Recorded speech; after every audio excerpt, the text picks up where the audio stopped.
Hey, my name is Brendan, and this is another video in my series on the fundamentals of synthesis and sound design, and how to get the sounds that are in your head turned into real synthesizers that you can use in your projects. As always, I'm going to be showing you how to do this on the free cross-platform synthesizer Helm, which I've put a link to in the description of this video, in case you haven't downloaded it yet. And even though I'm going to use Helm because I find it very easy to use and it has a lot of visual feedback, the principles that we're talking about throughout this series can be used in any synthesizer, regardless of the platform, and even on hardware synthesizers. So, in our last video, we talked a lot about something called an oscillator, which is the fundamental building block of synthesis. It's like putting the strings on your guitar. If you don't have them on, you're not going to have any sound coming out. And which oscillator waveform you choose to use is like selecting which instrument you want to have playing. It has a huge amount of control over what the overall sound of your synth is going to be. Each of these different waveforms has unique characteristics that are determined by the harmonic content of them in relation to the fundamental note being played, which is just a fancy way of saying each of them has a sound of its own, and it's worth considering which waveform you want to have in your synthesizer because it's going to have a huge amount of control over your sound. And right now, we have sort of a mixture of oscillators going. We have a square wave here, a square subwave, and a sawtooth wave, which sound like this together, with a little bit of noise thrown in. But right now, even though the mixture of sounds is kind of interesting, the actual synthesizer itself is still falling a little flat to me, because the volume is very static. Right now, when I press a key, the sound starts at a high volume, and when I let go, it stops immediately. But there's no real change over time, which it can be useful to use this type of synthesizer for certain tracks, especially like rhythmic dance tracks. You might want a static volume that really cuts through. But for me, I would like a bit of movement in my volume. I want some change over time. I want to maybe have a sound that gradually comes in and gradually fades out, like a string section that's swelling up to a high volume and then sort of staying at a low volume for a little while. To do this, we're going to need to create an envelope. Specifically, we're going to need to use an amplitude envelope, which, conveniently, is right below the section we've already been using. Now, the idea of an envelope is sort of core to synthesis, and it's not just used to control volume. It can be used to control any number of parameters in your synthesizer.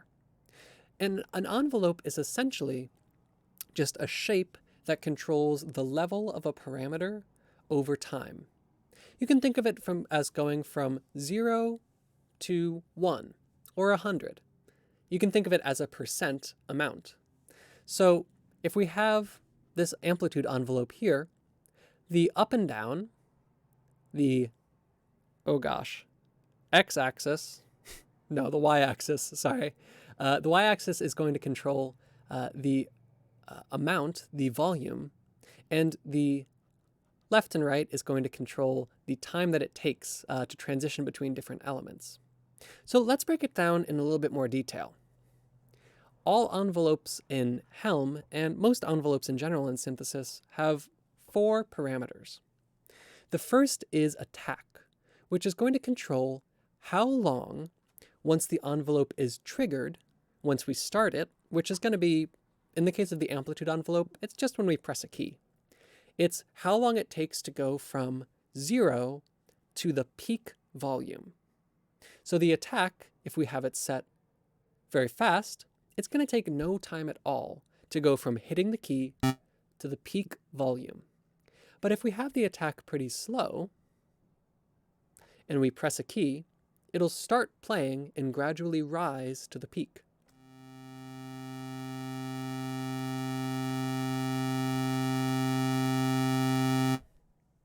So this is good for the synth I was talking about earlier, where I was thinking about emulating sort of a string sound, where it gradually fades in. But the next step is, once it reaches its peak, I want it to dip down in volume a little bit. I want it to have a high point and then dip down to a lower stable point.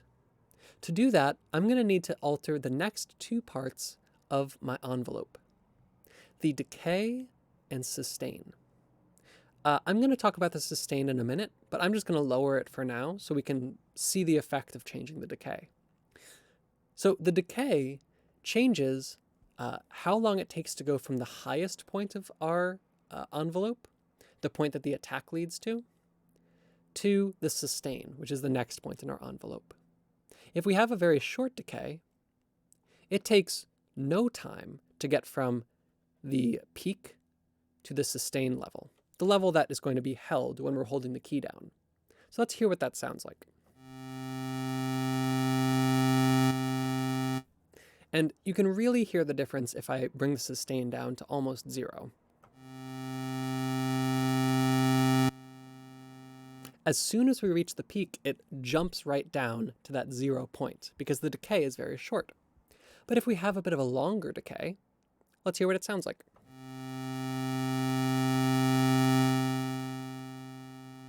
It more gradually falls down to that lower point. And while we're at it, let's talk about the sustain. Like I said before, the sustain just refers to the level that the synth is going to sort of reside at. So once it's gone through this peak and dropped down, the sustain is just the note that is going to be, it's the volume that's going to be held as long as you're holding down the key. So let's hear what that sounds like with sort of a middle sustain.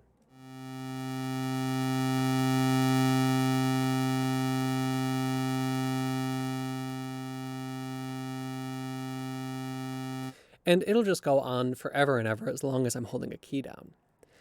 And we were talking about maybe having a slow rise, a slow fall, sustaining at a lower level, and then once I let go of the key, I don't want it to abruptly stop.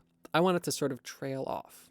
So what I'm going to do is I'm going to adjust our last bit of the envelope, which is the release.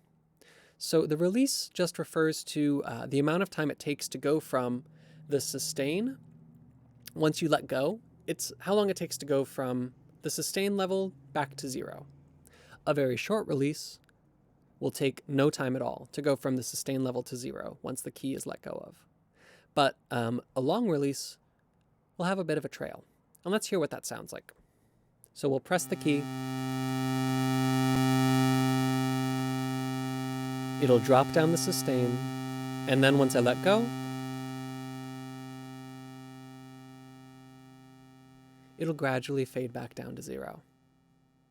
So this is one envelope that you can use when creating a synth sound, but there are lots of different ways that you can change these parameters to make lots of different synthesizers. And I think it's worth going ahead and drawing some of the more common envelopes that you're likely to see. So the one that we just did has a slow attack, slow decay, sort of middling sustain, and slow release. It looks a bit like a mountain. And this is what we would call a pad envelope. It's pretty common. You'll use this a lot for sort of background noises that are softer, that gradually come in, and that aren't necessarily the highlight point of the song, but sort of just filling out space. I use this all the time, and you can sort of mess with exactly how long it takes to come in so that you can get it to fit a little bit more in time with the song if you'd like to. There's also the envelope that we started out with, which starts immediately.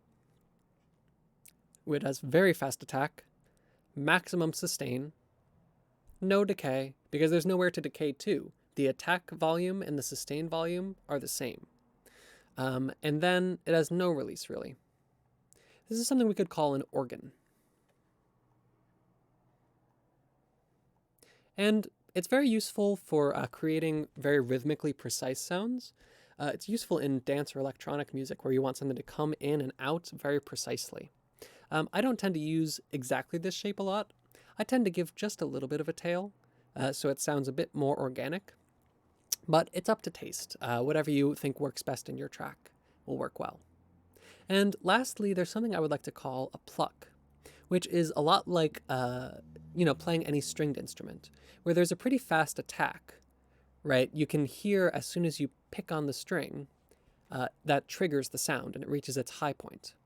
And after that, it decays pretty quickly, but it rings for a little while.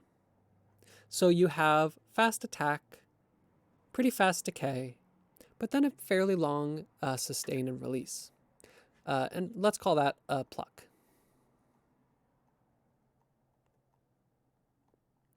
And let's hear what that sounds like in our track.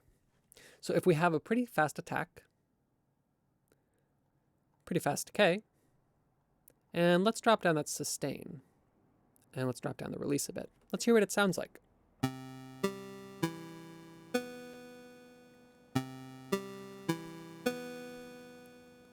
This has already had a pretty huge effect on the character of this synth. It's gone from sort of a slow pad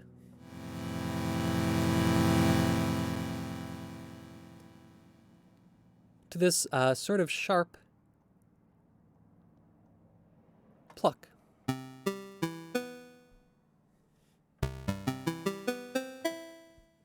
And this is why I think the amplitude envelope is the second real building block of synthesis. Once you have your sound set, the amplitude has the most control over the overall sound of your synthesizer. Setting the volume over time is going to take a sound from being, a slow pad to a pluck. And it's really going to determine what type of instrument you're making. So feel free to play around with the amplitude of your synthesizer when you're trying to determine what exact function you want your sound to serve. And in our next lesson, we're going to take what we've learned so far and learn a little bit more as we make our first full synthesizer, which is going to be a chiptune lead. For now, mess around with what we've learned, and I'll see you in our next video.